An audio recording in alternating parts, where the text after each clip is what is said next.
হালাল খুব বরকতময়, হালালে বরকত বেশি, হারামে বরকত নাই। বিশ্বাস করেন? 1 কোটি টাকা ইনকাম মাসে। কয় কোটি? এরকম লোক আছে না কসবাই? বাংলাদেশে আছে না?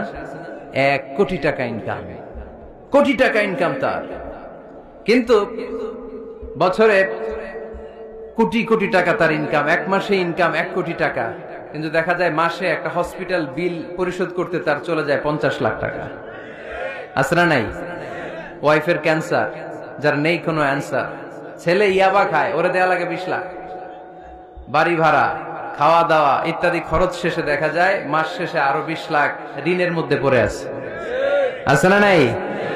কিন্তু মাসে ইনকাম ছিল কত? 1 কোটি। কিন্তু মাস শেষে দেখা যায় 20 লক্ষ টাকা ঋণের বোঝায় চাপা পড়ে আছে। আর রিকশাওয়ালা, ওর বেতন নাই, যা পারে ইনকাম করে প্রতিদিন। মাসে অন এন এভারেজ তার ইনকাম 5,000। কয় হাজার? 1,000 চলে যায় ওর যে ছুপড়ির বেড়া, ওই বাড়ির ভাড়া দিতে। 1,000 চলে যায় ওর খাওয়া, 1,000 চলে যায় চিকিৎসা, 1,000 চলে যায় ছেলেমেয়েদের পড়াশোনা, আনুষঙ্গিক আরো 500, মাস শেষে আরো থেকে যায় 500। সুবহানাল্লাহ কইতে পারলেন না? 1 কোটি টাকা ইনকাম করেও 20 লক্ষ টাকা ঋণের বোঝায় চাপা পড়ে আছে। আর 5,000 টাকা ইনকাম, মাস শেষে কত থাকে?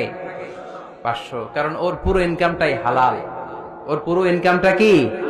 আর হালালে বরকত ঢুকায় দিছে কে? হারামে কোনো বরকত আছে?